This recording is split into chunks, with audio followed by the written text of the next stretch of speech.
Your Honour, there is only one case in your list this afternoon, case of Ceausescu and Fast Freight Limited. The case is part heard and the evidence has already been taken. Hopefully, Your Honour has had an opportunity to read the summary of the evidence on the handout that's been provided. Can I just confirm that everyone has received the handout and has had an opportunity to read it? Good. Your Honour, it's proposed to take the submissions from counsel and then for you to give judgment. The pressure of your list with cases later in the week means there is no opportunity for you to reserve judgment. You must give judgment this afternoon. In keeping with the classic tradition, Your Honour, it's intended that the defendant, who's represented by Mr. Keith Morton QC, will make submissions first, followed by the claimant's counsel, Mr. Dominic Adamson. And as a matter of convenience, it's proposed to take your decision in relation to each segment of the issues in dispute in turn, beginning with breach of statutory duty. So I would call upon Mr. Morton QC to make the submissions on behalf of the defendant.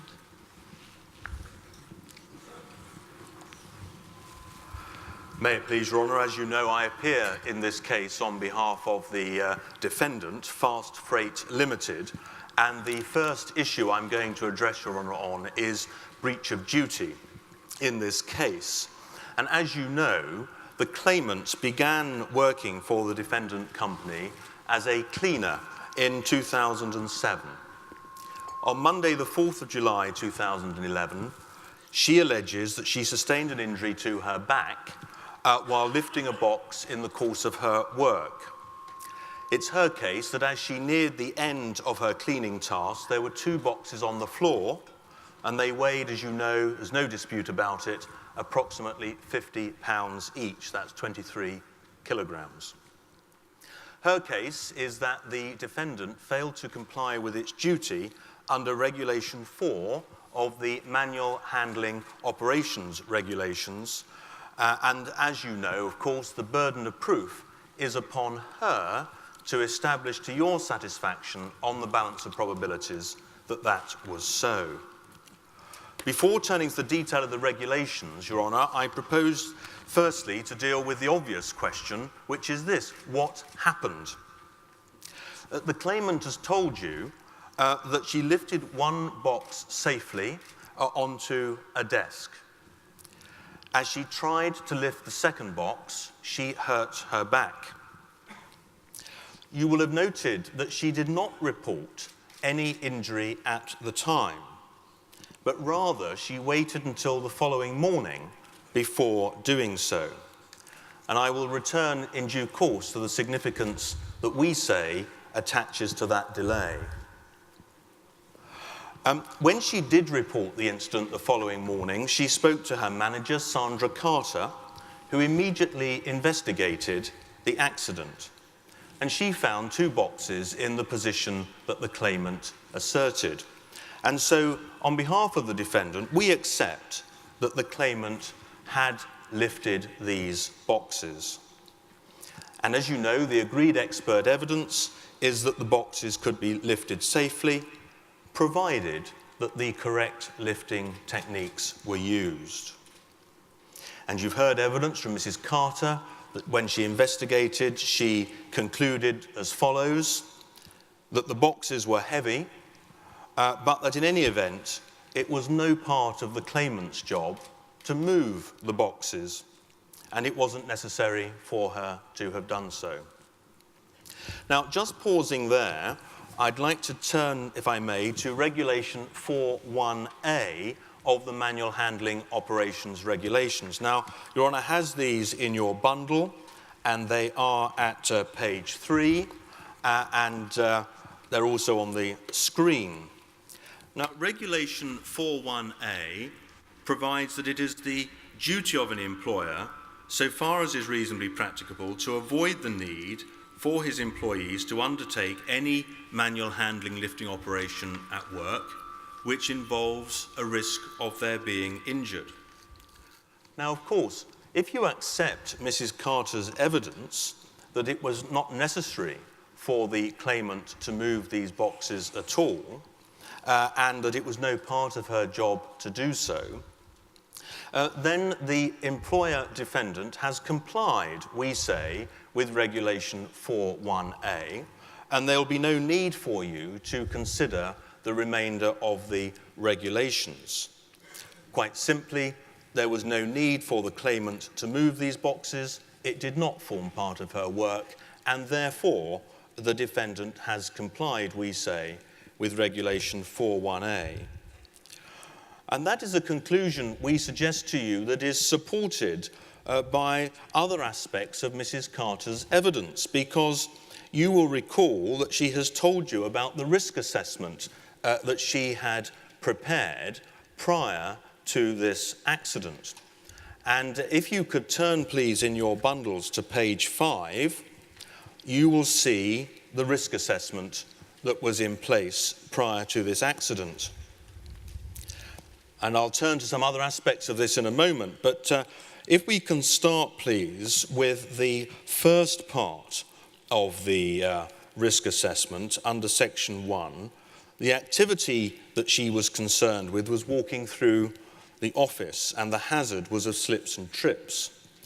But the relevance of this, we say, to manual handling is that what Mrs. Carter had done here was to identify the risk of items being left lying around and needing to be removed, and so as to minimize that risk, she has put in place certain control measures.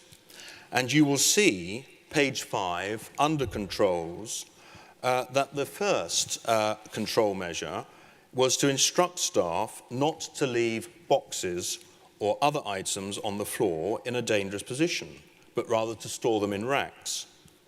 She'd also instigated a Monday morning audit and a Friday afternoon tidy office prize known as FATOP, which was designed to ensure that workstations were kept clear on a Friday evening.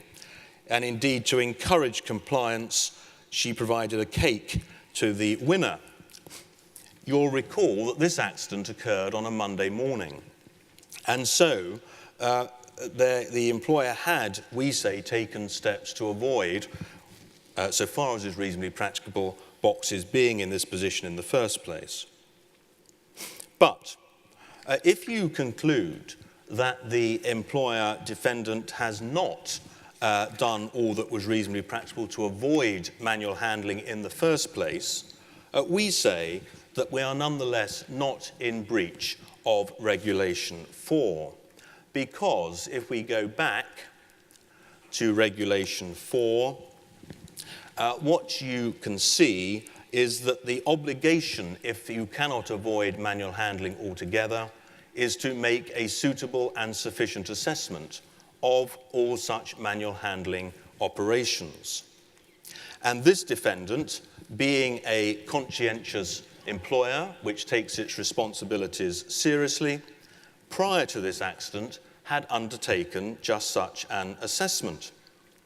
And it recognised that even though the measures I've just referred to had been taken to avoid manual handling, it might still arise in the course of cleaning that some things had to be moved and that some manual handling would be required. And that if that was so, it presented a hazard, namely injury as a result of lifting. And so we go back to the risk assessment at page 5, and under the second section, you can see specifically manual handling has been identified as an activity, with the hazard being injury as a result of lifting. And control measures have been put in place, and they are set out there in the risk assessment. In particular, it specifically provided that there should be training in health and safety, which included safe lifting techniques and a practical demonstration in the form of a video of the correct way to lift weights. And Your Honour will have noticed that there is no dispute in this case that this claimant was provided with that training when she joined the company in 2007. And so, going back to the regulations, we say it is quite clear that this defendant has complied with Regulation 4.1b, because if you conclude that it was not reasonably practicable to avoid the manual handling operation in the first place, it had conducted a suitable and sufficient risk assessment. That is what is required by Regulation 4.1b Roman 1. And furthermore, that regulation requires the employer to take account of Schedule 1 to the regulations, and that is also set out in your bundle at page 4. Now, the schedule, as you will see, it's probably easier to read in the written paper than on the screen, sets out a whole variety of considerations: the tasks, the loads, the working environment, individual capability, and other factors. But it is important to bear in mind, we say, that office cleaning is a perfectly straightforward, routine task that does not involve ordinarily any manual handling or any excessive movement of loads. The working environment was perfectly ordinary and straightforward and did not of itself create any risks.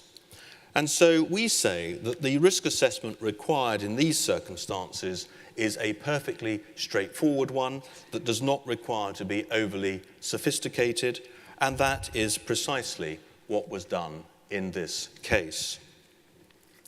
Regulation 4.1b2, you will see, then requires, the risk assessment having been done, the employer to take appropriate steps to reduce that risk so far as is reasonably practicable. And that obviously requires the implementation of the control measures. And of course that was done here, we say, because there is no dispute on the evidence that the claimant received the training that she was supposed to receive, and she was told to use her good common sense. And against that, it's going to be said, I suspect, that the risk assessment was on its face out of date. And you will see, it's a fair point to make against the defendant. If you look at the risk assessment, it is dated the 6th of April 2010, with a reassessment date of April 2011. And of course, the accident occurred in July of 2011. Also, it will be said that the risk assessment that was brought into place after the accident was amended, and if you look at page 6 of your bundle, you will see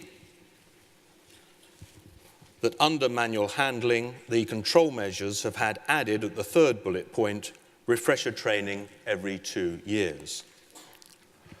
So it is undoubtedly a fair criticism that the claimant makes in those two respects, that against the defendant.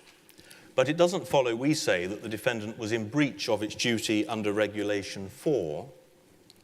And the reason for that is twofold. First, the fact that the defendant internally had identified a date for reassessing risks 3 months before this accident and hadn't done so, doesn't follow from that that it was in breach of its statutory duty. Because the statutory duty to reassess arises under Regulation 4.2, and you have that in your bundle and you can see it on the screen. That only arises if the circumstances which originally obtained no longer apply, and the specific circumstances that Regulation 4.2 identifies did not apply in this case. And so we say it's not reasonable to criticize the defendant for overlooking meeting the more rigorous standard it had set itself to reassess. And of course, in any event, it doesn't follow that any reassessment of that risk assessment 3 months earlier would have made any difference, because we say, and we invite you to conclude, that the risk assessment was and remained suitable and sufficient. Nor, we say, is the defendant to be criticised for amending its risk assessment after an accident when that is exactly what a conscientious and responsible employer should do, when the accident itself provided a reason to reassess. And that is what happened here. And so the fact that the defendant acted responsibly and reasonably afterwards, we say, does not mean that it was reasonably practicable for it to have done so before. And so, Your Honour, on the first issue of whether or not the defendant was in breach of its duty under Regulation 4, we invite you to dismiss the claim.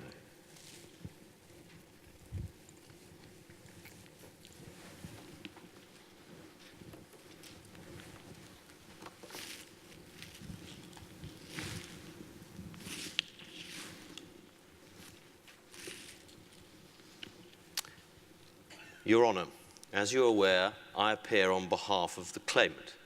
You've heard submissions from my learned friend, Mr. Morton, on the subject of whether or not the defendant complied with its duty under Regulation 4.1a of the Manual Handling Operations Regulations 1992, and it is to that issue that I will first draw your attention.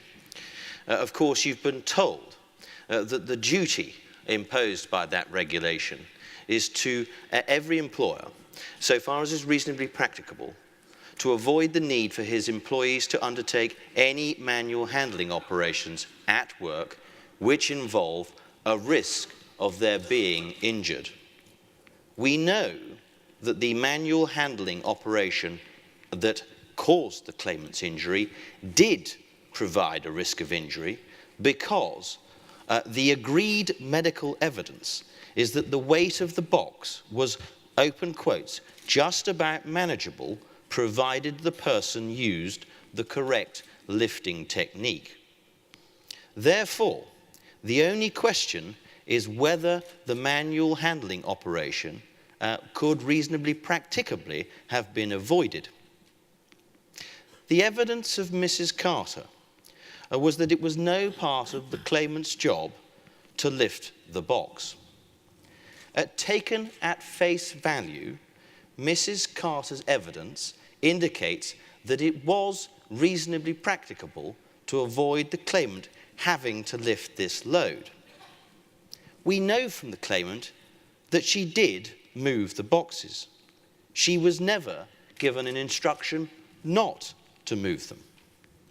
On the basis of Mrs. Carter's evidence that it formed no part of her employment, she ought to have been specifically instructed not to lift the boxes, and she was not. It's inherently unlikely, is it not, that the defendant was unaware of the possibility that the claimant would attempt to move the boxes, because the risk assessment to which you have been referred specifically refers to manual handling operations as one of the risks involved in cleaning the office. It is identified as a medium risk. And one can see that from the final column under rating on the right-hand side. Therefore, given the evidence of Mrs. Carter, there is fundamentally a breach of Regulation 4.1a of the Manual Handling Regulations, because this manual handling operation could and should have been avoided. In the circumstances, if you're with me, the point ends there. There is no need to consider Regulation 4.1b, but for the sake of completeness, I will address that issue now. Regulation 4.1b, as you have been told, imposes the following duty. Where it is not reasonably practicable to avoid the need for employees to undertake any manual handling operations at work which involve a risk of their being injured, 1, that employer shall make a suitable and sufficient assessment of all such manual handling operations to be undertaken by them, having regard to the factors which are specified in column 1 of Schedule 1 to the regulations, and considering the questions which are specified in the corresponding entry in column 2 of that schedule. let us consider for a moment that schedule. The items to be considered include the tasks, the loads, the working environment, individual capability, and other factors. Against each item, you will see that there are a series of questions to which the person carrying out the assessment should direct their attention. Let us now consider the risk assessment that was performed. Firstly, one can see that the item relating to manual handling is the second item on the list. The task is non-specific. There is no attempt in this risk assessment whatsoever to consider the specific manual handling operations that this cleaner might have to perform in the course of her duty. So when one considers the schedule to the regulations, we would submit that the risk assessment is perfunctory. Second, the loads. The risk assessment does not consider the loads that the claimant was likely to have to lift in the course of her work. No consideration of size, no consideration of bulk, no consideration of ability to grasp. Having regard to Mrs. Carter's evidence that the lifting operation being performed at the material time did not form part of her job, perhaps it is inevitable that the risk assessment failed to consider these all-important factors. The working environment is not considered at all. The individual capability of this claimant to perform working and manual handling operations is also not considered at all. We know from the medical evidence, both the claimant's expert evidence and the defendant's expert evidence, that this claimant had a vulnerable spine. We would accept that in relation to the fifth factor set out in the schedule to the manual handling regulations, that there are no other factors which are necessarily relevant in this case. But given the sloppy approach to the process in which this risk assessment was performed, we would submit that the building blocks for carrying out an adequate risk assessment were simply not in place. In the circumstances, we say that the defendant has failed to prepare a suitable and sufficient risk assessment as required by Regulation 4.1b, Roman numeral 1. The duty, of course, doesn't stop there. The duty requires that the employer take appropriate steps to reduce the risk of injury to those employees arising out of their undertaking any such manual handling operations to the lowest reasonably practicable level. There are two phrases I wish to highlight from that regulation. First of all, the steps must be appropriate. And secondly, the risk of injury must be reduced to the lowest level reasonably practicable. What were the steps in this case? Well, let's again consider the risk assessment. The first three items that are listed are as follows. Refer to the health and safety booklet. Secondly, all staff to receive manual handling training. Third, always adopt a safe lifting technique. Whilst there is no criticism of the initial training which was provided to the claimant, in reality, do not all of these three items listed in the risk assessment amount to the same thing? The fourth item is don't lift items that are too heavy. How is one to know? It goes on to say, or attempt to lift too much at the same time. How is one to know? The next item is to use common sense. We would submit this is demonstrative of the defendant's flippant attitude towards health and safety, as exemplified perhaps by the FATOP. If the defendant thinks that that is a way of dealing with health and safety appropriately in this case, it really is taking the biscuit. The final item is, if in doubt, seek assistance. From whom, we might ask? Mrs. Carter was not around. Therefore, it's clear that the steps identified to control the risk in the risk assessment were not appropriate and do not lead to the risk of injury being reduced to the lowest level reasonably practicable. Of course, as Mr. Morton has pointed out, this risk assessment was out of date. It was 3 months out of date. My learned friend suggests that the fact that it was out of date is in effect neither here nor there. But the employer deemed that it was appropriate to reassess in 1 year's time, and it had failed to do so. The post-accident risk assessment is telling. As my learned friend Mr. Morton has pointed out, there has been a significant amendment. The significant amendment is to introduce the requirement for refresher training every 2 years. This was, we would submit, an appropriate step which could and should have been implemented beforehand. It plainly would have been reasonably practicable. Refresher training would have been cheap and easy to provide. It would not have been time-consuming. If that guidance had been followed, the claimant might have had refresher training twice since the commencement of her employment. It is improbable, we would submit, that she would have adopted unsafe lifting technique had she received such refresher training. The absence of refresher training meant that the risk to the claimant was not reduced to the lowest level reasonably practicable. We would submit that there is a clear breach of duty. Well, Your Honour, whilst it is somewhat unorthodox, it might be the easiest way for you to give judgment by raising your hand. If you consider that the claimant has proven her case that the defendant was in breach of statutory duty, please raise your hand now. Very well. So, thank you. Your Honour, if you feel that the claimant has not proven her case and you would dismiss her claim, please raise your hand now. Your Honour seems to be in two minds.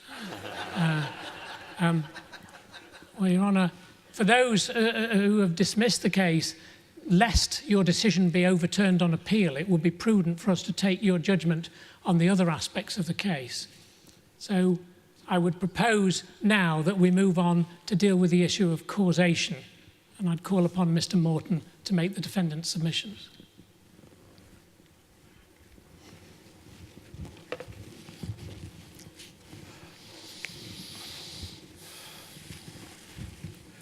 Your Honour, the issue of causation in this case is one which is rather troubling, we submit.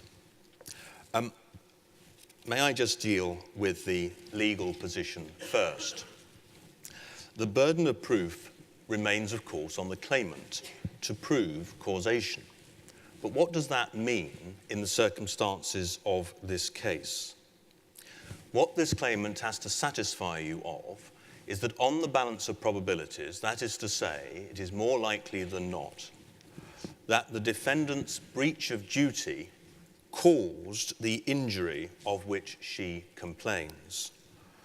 Now, to establish that the injury was caused by the breach of duty, she has to show that it was a cause of the injury, not necessarily the sole cause. But it is not enough for her to show merely that the breach of duty increased the risk of injury. She has to go further. She has to prove that it was a cause of injury. And so to reach a decision on that issue, the first and obvious step is to identify with some precision the breach of duty that has been established. And the claimant's case here is either that it was reasonably practicable to avoid the manual handling operation altogether, or alternatively, that there was a failure to provide her with refresher training, because you will recall that it is accepted that the initial training provided was good enough. And so the key question is going to become, we submit, whether or not the failure to provide refresher training was a cause of this injury. And we submit on the evidence that the claimant has failed to demonstrate that.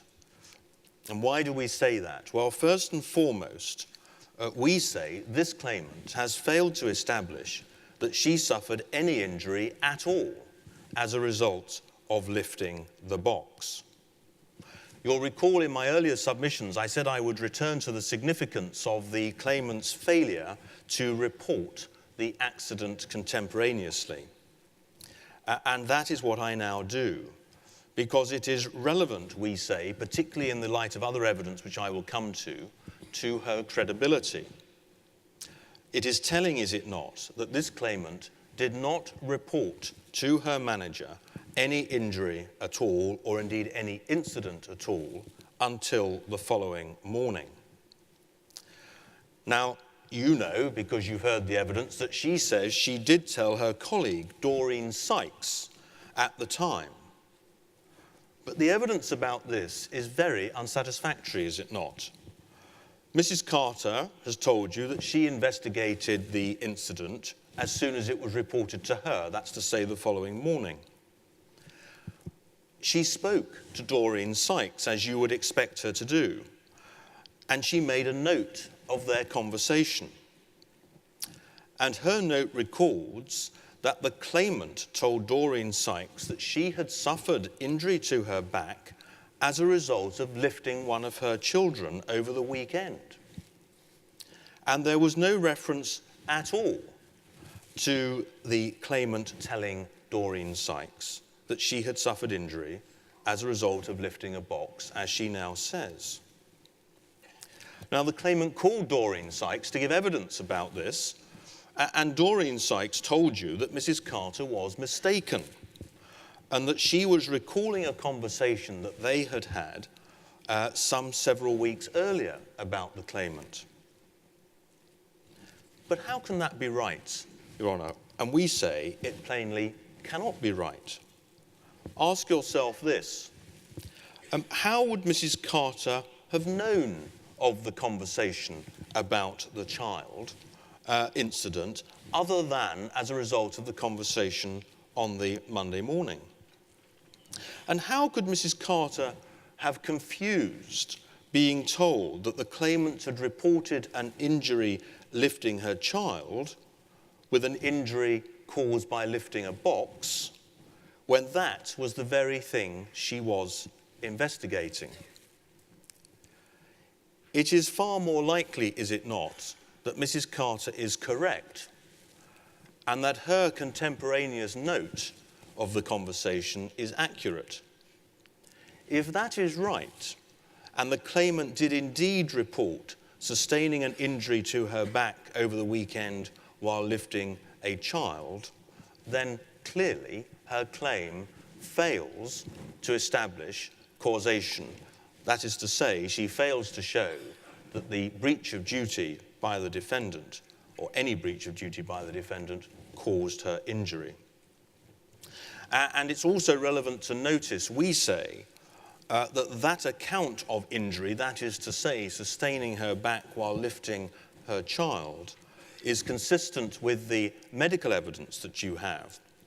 Because the medical evidence, as you will recall, shows that this claimant had a degenerative back condition and that her back was vulnerable and that any minor event could have precipitated injury. And in those circumstances, it is perhaps not surprising that the claimant sustained injury while lifting her child. So if you accept the evidence of Mrs. Carter, then this claim fails on causation, and the breach of duty is entirely irrelevant to the injury that was sustained. But even if you do not accept that evidence, and you do agree, or you do accept that the claimant suffered injury as a result of lifting the box, she has still got to satisfy you that that was caused by the absence of refresher training. And I repeat here, importantly, that it is not enough for her merely to establish that refresher training would have reduced the risk of injury. Rather, she must go much further and show that she probably would not have suffered the injury had refresher training been provided. Well, that is not very likely, is it, Your Honour? First of all, even had the provision for refresher training been in place every 2 years, it may very well be that refresher training would only have been provided once between the date upon which she first joined the company and the date of the accident, and that would have been in 2009. So in any event, 2 years before the accident. And what you know about this claimant, unfortunately, is that she failed to comply with the adequate training she accepted she was given in 2007. And so there is no basis, we submit, upon which you could be satisfied that this claimant, who on her own case failed to comply with the training she was given in 2007, would have acted any differently, even if that training had been repeated 2 years later.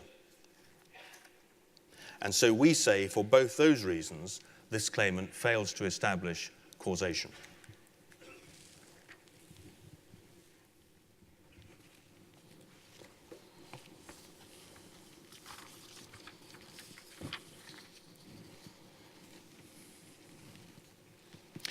Your Honour, my learned friend Mr. Morton correctly submits that the burden is on the claimant to establish, on the balance of probabilities, that her injury was caused by the defendant's breach of duty.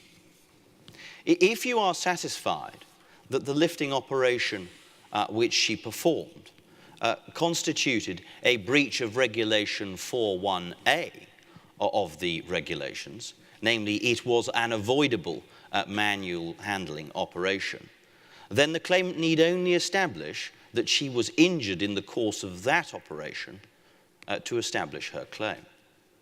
If you are, however, satisfied that the breach that the defendant committed related to Regulation 4.1b of the manual handling operations regulations, namely a failure to take appropriate steps to reduce the risk of injury from manual handling operations so far as is reasonably practicable, to the lowest level reasonably practicable, then you will have to be satisfied that the breach caused that injury.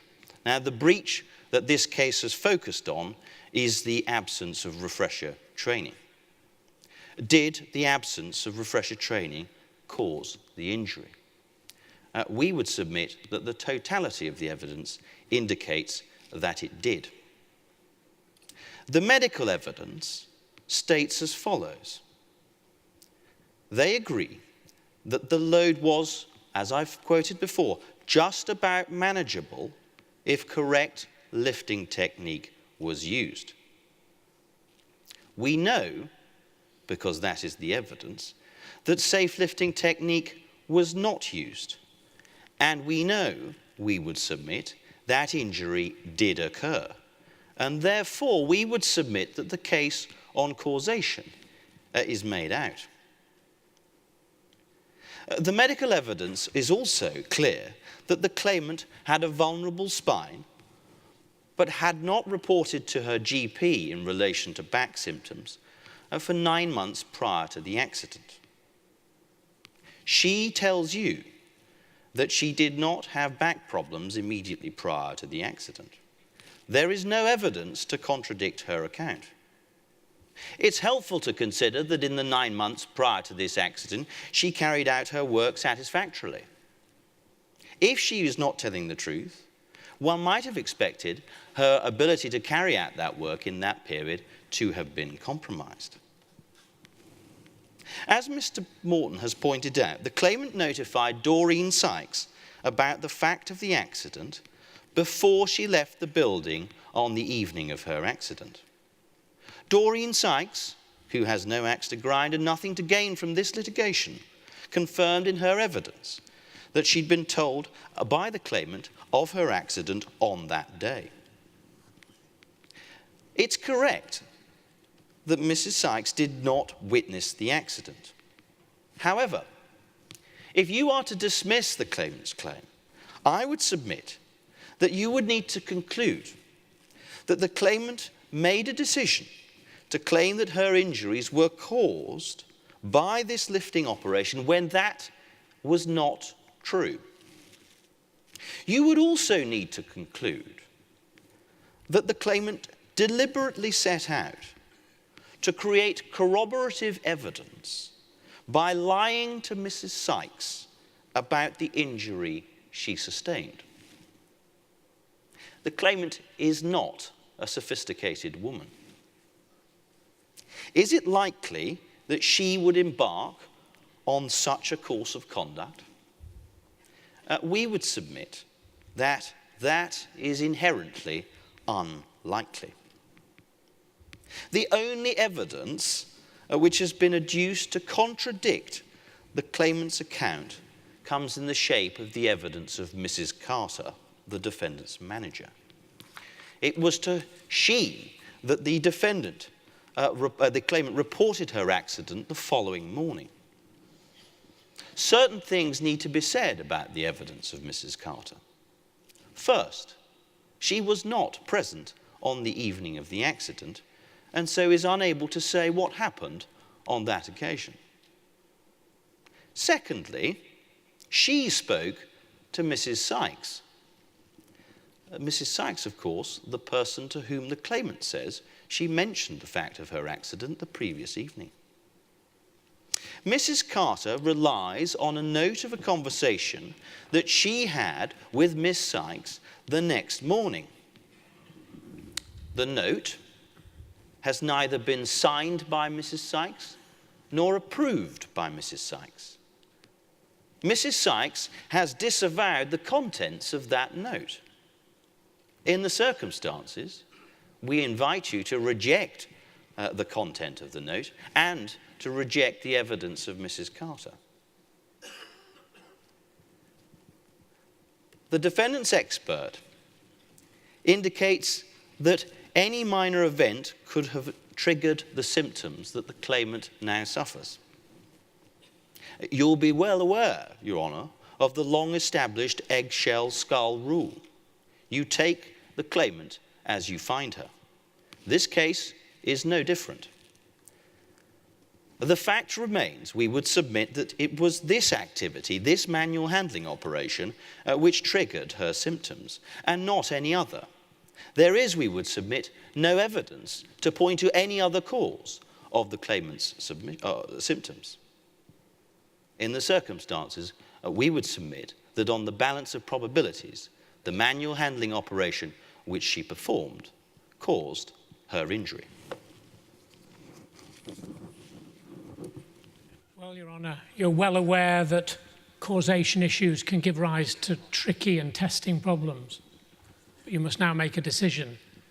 Do you find on the balance of probability that the claimant's injury was caused by the defendant's breach of statutory duty? Please raise your hand if you find that causation proven. Yes. If you do not find causation established on the balance of probability, please raise your hand now.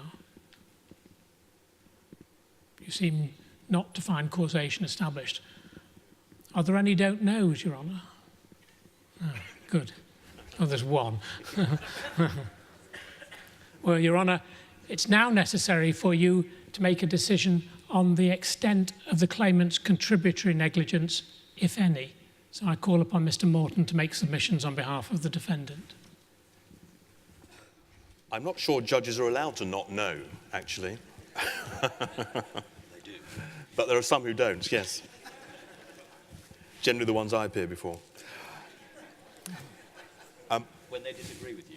Yeah, quite. So now, Your Honour, I turn to the issue of contributory negligence. And I can deal with this quite shortly because we say that this is the clearest case in which there must be a finding of contributory negligence. As my learned friend Mr. Adamson has just made clear to you, the focus of this case is on the failure to provide refresher training. By definition, the claimant accepts that she failed to comply with the initial training with which she had been provided, and she accepts that that training was in and of itself adequate. So, she knew, or must have known, that she should have complied with the training she had been given about safe lifting techniques, but needed to be reminded about it. It must follow, mustn't it, that on her own case, she had fallen into bad habits that needed to be corrected. But that, I regret to say, was her error and her negligence in failing to comply with the training she had been given. And furthermore, it's significant, is it not, that the claimant had lifted one box without incident. Had she thought it was too heavy to lift the other, or that having lifted the first box exposed her to some risk of injury, she ought not to have lifted the second box, or at the very least, we say, should have asked for help, the very thing she had been trained to do, and as was reflected in the risk assessment. And Mr. Adamson, in his usual delightful style, is critical of the defendants for saying in a risk assessment that the claimants and employees should use their common sense. But that isn't a very reasonable criticism, is it? Of course, we all understand there will be some activities where it is no answer at all to say, use your common sense. There may be technical operations or hidden dangers and so on and so forth. Everybody understands there will be circumstances where that is not appropriate. But we need to keep our feet firmly on the ground here, do we not? This was a simple, everyday task, the sort of thing that we all come across in our everyday lives. There was nothing specialist or skilled about it. In those circumstances, it is perfectly reasonable to say, we submit, that the claimant should have used her own common sense. The reality of this case, we say, is that this claimant failed to take reasonable care for her own safety while undertaking a simple task, and to that extent is responsible in part for the injury she sustained, and it follows, we say, that there must be a finding of contributory negligence.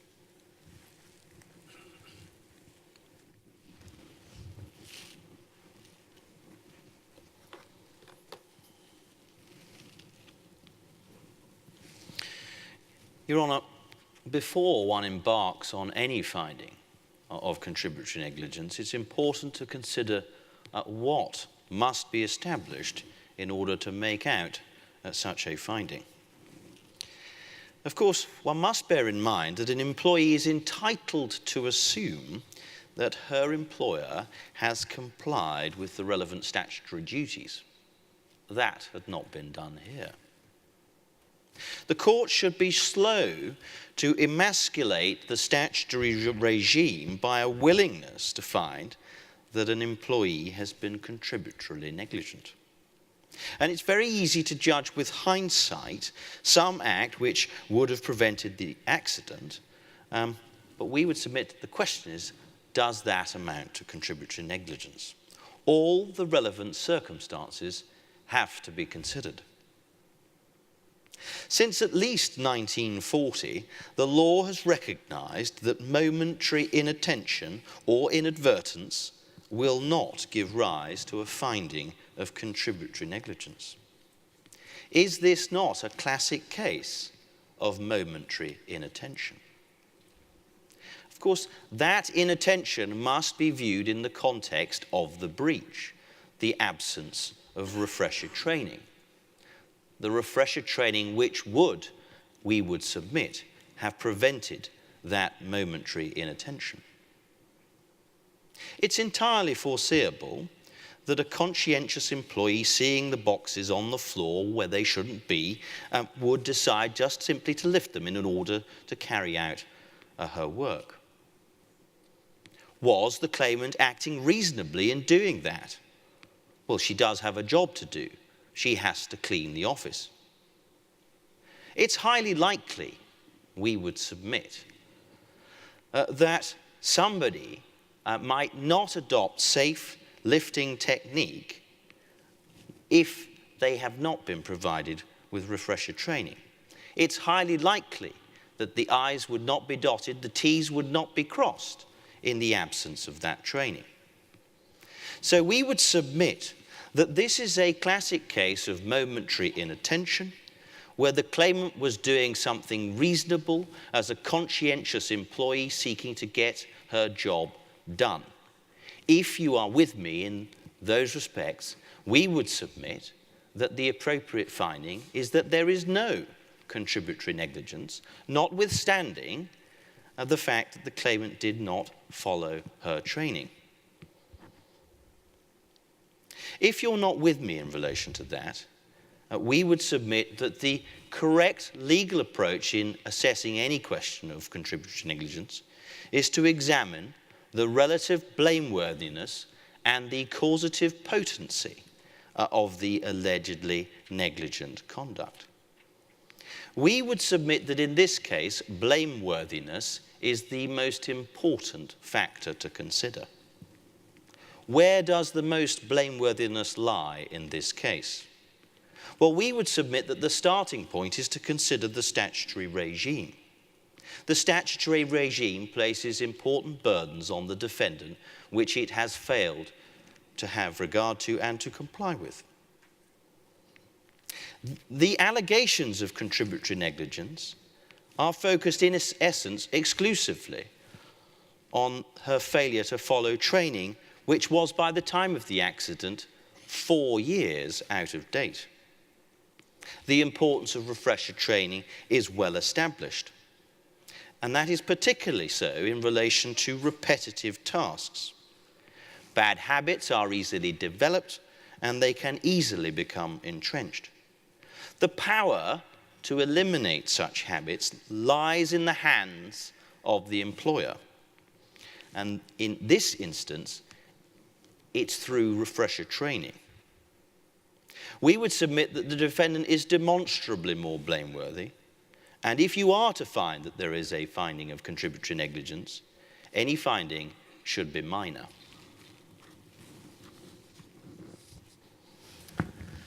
Well, Your Honour, your decision now is to say whether this lady has been guilty of momentary inattention or whether she is a foolish woman who should have known better if she'd applied common sense. It's not a simple black or white decision for you now. You have to assess the amount, if any, of contributory negligence. And I would suggest to Your Honour that we deal with this in 5 categories. First of all, we'll take a vote on whether there is no contributory negligence. Secondly, whether the contributory negligence is 20% or less. Thirdly, whether you would put it at 1/3. Fourthly, at 50%. Or lastly, at a figure higher than 50%. So first of all, would Your Honour indicate whether you consider there is no contributory negligence in this case? 1 or 2 kind souls amongst the judiciary. Contributory negligence of 20% or less. A fair showing. 1/3. Again, a smattering. 50%. The hard line showing themselves now. And over 50%. Oh, again, back to a smattering. So Your Honour seems to be spread thinly over the territory. Now, in the next category, Your Honour, in terms of damages, I'm very conscious that the evidence before you does not really enable you to come to a firm decision as to the value of the claim.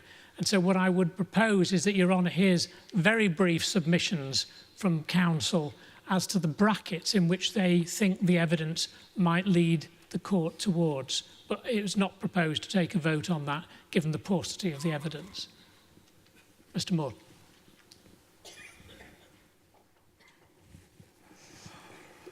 The medical evidence that the defendant has put before the court indicates that this claimant suffered from back pain, which was in fact caused by her pre-existing degenerative condition. And that this incident, that's to say the lifting incident, caused an episode of acute pain. So I emphasize an episode of acute pain. On that basis, the Judicial Studies Board guidelines state that in relation to back injuries, where a full recovery is made within a period of a few days or a few weeks or at most a few months, the bracket for damages is a few £100 to £1,500. This case, we say, fits within that bracket, and the damages ought not to exceed, general damages ought not to exceed £1,000.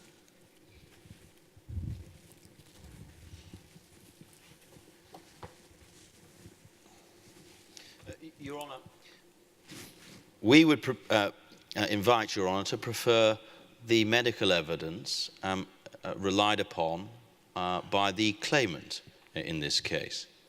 The claimant's medical expert has observed that the claimant had asymptomatic degenerative change in her spine at the time of the index accident. We know that in the 9 months prior to that accident, she had been symptom-free. We know now, according to that evidence, that the claimant is in pain, and we would submit that as a result of her ongoing symptoms of pain in her spine, in relation to which there is no suggestion that she will recover from those symptoms, that the appropriate bracket from the JSB guidelines is category B2, that is for back injuries of a moderate nature. Those injuries are along these lines. Soft tissue injuries resulting in prolonged acceleration and or exacerbation of a pre-existing back condition, usually by 5 years or more, or prolapsed discs, necessitating a laminectomy or resulting in repeated relapses. The precise figure within the bracket will depend on a number of factors, including the severity of the original injury, the degree of pain experienced, the extent of any treatment in the past or in the future, and the impact of the symptoms on the injured person's ability to function in everyday life. The range in relation to that bracket is from £8,900 to £19,850. We would submit that this injury falls squarely in the middle of the bracket and invite Your Honour to assess general damages at £15,000.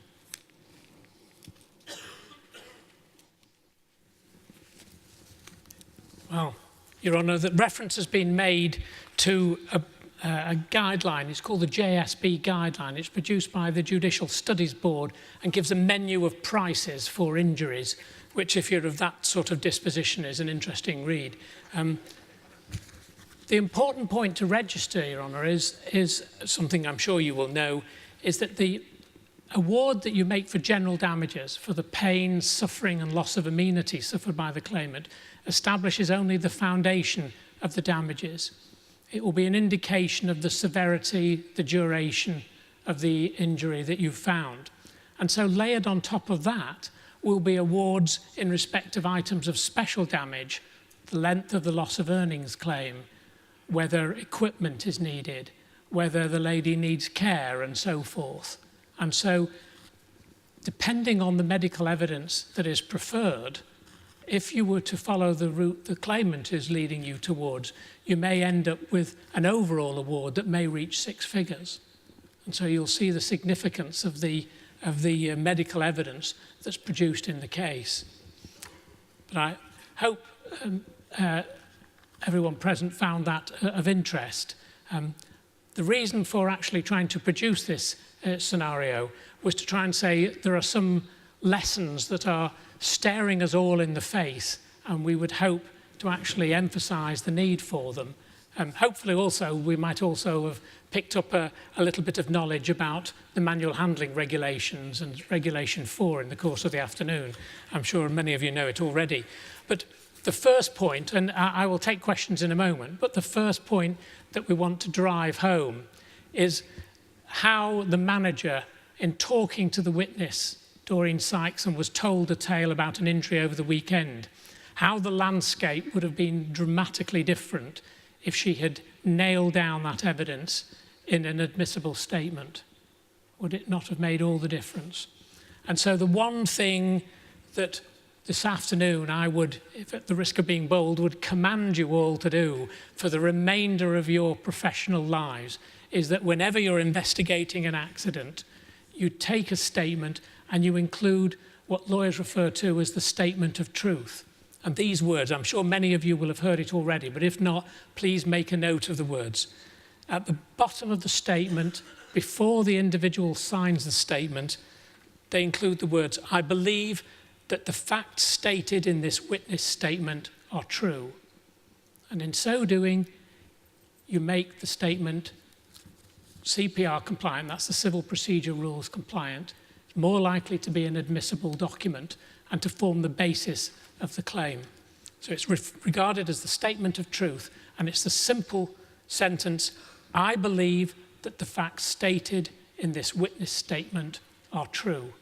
And so I would hope that never again will you take a statement without those words appearing in it. And just to underline the significance of those words, there was a case reported only yesterday where a claimant who had exaggerated his symptoms profoundly and was caught on video evidence was committed to prison. And the basis of the judge's decision to commit that fraudulent claimant to prison was that he had signed a statement of truth in his witness statement saying to the court, this is the evidence, this is the basis on which the case should be judged. So the importance of good witness statements can't be overestimated. And the second issue which we were trying to tease out this afternoon is in relation to the value of refresher training. And I would welcome observations from anybody present here. If anyone is interested in the basis, the factual basis that led us to put together this scenario, there are two cases. One was a decision of the Court of Appeal in 2012 by the name of Costa and Imperial London Hotels Limited. It related to a chambermaid lifting beds. And the other one was a decision from about 10 years ago by the name of O'Neill against DSG Retail Limited, which concerned the value of refresher training. And in it, it was saying that the point of refresher training is to try and say to people, you've picked up bad habits, let's try and arrest them, let's get you to change your practice. And so the critical issue then becomes whether the refresher training would cause someone to change their practice. And in that particular decision of O'Neill, 10 years ago, it held that if refresher training causes someone in the context of manual handling not to reach out and lift something instinctively or twist round, but to pause and think before they act, then the refresher training may well make a difference. And on that basis, because no refresher training had been provided, that claimant succeeded. So that was the point that we were trying to drive home. The final point related to the references to risk assessments. I would welcome observations from my colleagues, but for my part, what I see is endless cases where risk assessments are referred to at trial, but workers who are dealing with work that's covered by the risk assessment will give evidence in court to say, I've never seen it before. That's never been explained to me. I've never been briefed on that risk assessment. And so that sort of clumsy mistake that companies make or employers make can easily be remedied, that if at the time you brief in a risk assessment to your employees, get them to sign the risk assessment, because it's much more difficult for someone to deny they've ever had sight of the document if they've actually signed their name on it, with the date ideally. So those are the points that we would encourage people to say won't cost very much, if anything, to change, but could actually change the landscape dramatically should you ever get caught up in legal proceedings. Okay, thank you. Now, observations and questions from the audience. Right at the back, right at the back, right at the back. Kevin, over there. I'm sorry. Right at the back, right at the back, back left-hand corner. Oh, right, okay. Can you see at the back? Thank you. Hi. Does an employee have to see the risk assessment, or do they need to be made aware of the controls that you're putting in place? Is that not more the critical point? Yes. You're absolutely right. There's no legal obligation on the employer to show the risk assessment to the employee. But in a case where the content of the risk assessment is pretty simple and pretty straightforward, one of the best ways you as an employer can protect yourself is by doing, as Kevin has just suggested, getting the employee to review it and to sign it. So technically you're right, but of course once you get to the crucible of a trial situation and you've got a claimant saying, well, I've never seen that risk assessment, I've never been told about the content of that risk assessment, and you're then stuck in a situation of one person's word against another, and the person who says that they informed the employee of the content of the risk assessment doesn't have any objective or incontrovertible document to demonstrate the contrary. So by getting the employee to sign it, you certainly put yourself in a stronger position. Just answer back on that. If you made reference in the risk assessment to the safe system of work, so that if you like, that's a direct link from that, because being pragmatic about it, you could have hundreds of risk assessments, thousands. So to do that would be impractical. But if you were able to link the safe system of work back to the risk assessment, would that be adequate? It would be adequate. As I say, as long as your employee knows how to perform the job correctly, then you've done what the law requires. And so if the SWP achieves that goal, then yes. I think, can I just add to that? I think the key point is that forensically it's really easy in a health and safety prosecution for a prosecutor just to put a risk assessment before a witness, someone who's been working on a building site or something like that. It can be quite simple, and presentationally it's very easy to say, have you ever seen this before? Answer no. And then there and then that individual isn't necessarily familiar with or is going to link the content of that particular document with any training they've been given. The key issue, no matter how you do it precisely, it seems to me, always seems to me, is to ensure that you can demonstrate that your risk assessments are not merely a paper exercise. That's the danger, that so often they are done as an academic exercise. That's perhaps not fair, but they're done by somebody, and then the content is not conveyed, and or you cannot show easily that it has been conveyed. Another gentleman here. Thank you. Nick Bathurst, Persimmon Homes. We have a lot of subcontractors who supply their own method statements and adopt the usual principle of a site induction, and there's a line in it that says you have seen and you're aware of your risk assessments, which they then sign. Would that stand up in a court of law rather than them actually seeing the document and it being signed on the document? It's not necessarily sight of the document that's of huge importance. And obviously, if you've got workers where English is not their first language, giving them a copy of the document isn't necessarily the be and end all. But if you're proposing to say that people have been given a safety booklet and method statements, then it seems to me you then have to be able to prove that you've done that. And having the signature on the page is one way of doing that. Yeah, but the argument or the issue is with us is we don't write their method statement and risk assessment. Their company writes it. There is a copy held on site. It's reviewed by our safety team to make sure that it is suitable and sufficient for the task they're doing. So they should have it before they come. So it's a double step to make sure that they're aware of it before they start doing the task. So if you are principal contractor on site, how do you know that the subcontractor's workforce have actually seen it and that they've done what they've said they're going to do? That is the question.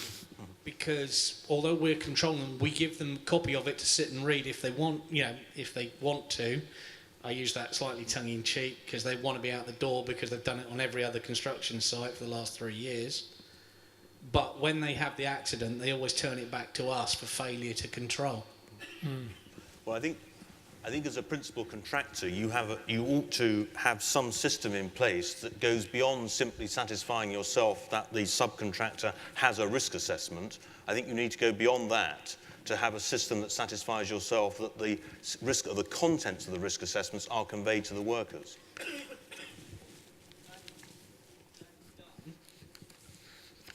That is done via their own supervisors. All this is like a step over check by our site manager.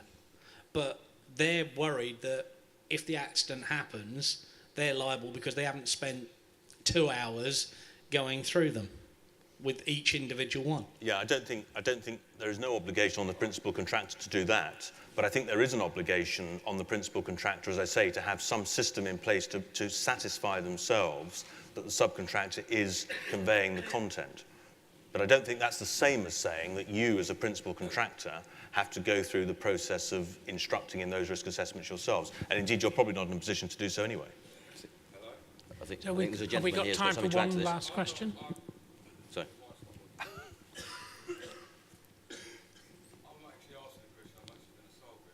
Oh, Great. hang on. Oh, pause. If you've got a process instruction or method statement, whatever you use, or work instruction, at the end of the day, they're electronic, yeah? So we're all in a technology year, yeah? So at the end of the day, when you print that off, all you do is link the risk assessment to that. You get them both off. All you will need is the page to go with it that the staff that have carried out the job have actually signed for it. And that will be accessible in court, wouldn't it? So the people that you're working for, they've got to supply you with the safety file under the CDM regs anyway, so they can send you a risk assessment electronically. When they're doing a job, you just get them to sign it. You've got to guard against the situation where the workman says, yes, I signed it, it was thrust in front of me, and I was made to sign it without it being explained. But, okay, so there's one last question. There's a man there. They're here. Man here. Yeah. This chap here. Here. Oh. Significance if the risk assessment is reviewed with a safety rep and he signs it. Health and safety rep, if you review the risk assessment with him and he signs it, does it have any significance? Well, I think it does, because I haven't got the approved code of practice in front of me, but I think it's good practice, isn't it, to consult the workforce when you're undertaking a risk assessment in the first place. If that's right, it's obviously going to be good practice to consult a safety rep. So I think it adds weight to the suitable and sufficient nature of the risk assessment. But of course, it won't be a complete answer if, in fact, the risk assessment isn't suitable and sufficient. Well, can I say, in conclusion, thank you very much for your attention over the last hour or so. I hope it's been beneficial, and in keeping with most members of the judiciary, at 6 o'clock it's time for some alcohol. Thank you.